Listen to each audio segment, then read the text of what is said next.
যাই হোক, তো গল্প, উপন্যাস, নাটক এই তিনটেরও কাজ হচ্ছে আমাদের অনুভবকে, আমাদের অভিজ্ঞতার ফলে এবং যেটা বললাম সংকটকে মোকাবিলা করে যে মানে সংকট আমাদের ওপর যে অভিঘাত তৈরি করলো তার কথা বলা। গল্প, উপন্যাস, নাটক তার কাজ এটা, কবিতারও কাজ তাই। কিন্তু গল্প, উপন্যাস, নাটকের আবার একটা, যেমন ওই শিল্পে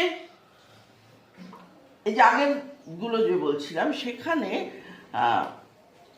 পেন্টিং বা ড্রয়িংয়ের ক্ষেত্রে যেমন একটা কাগজ কিংবা এর ব্রাশ এবং রঙের ব্যাপার ছিল, ঠিক সেরকমভাবে গল্প, উপন্যাস, নাটকের একটা টেকনো আছে, সেটা হচ্ছে কাহিনী, ঘটনা।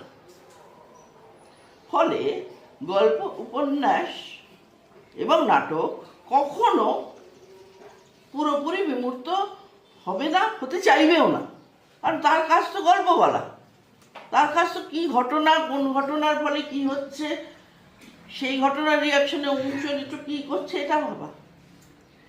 ফলে এবং এই ঘটনা আমরা কোথা থেকে পাচ্ছি? বাস্তব অভিজ্ঞতা থেকে। ফলে দেখা যাচ্ছে বিমূর্ততা অবশ্যই আছে,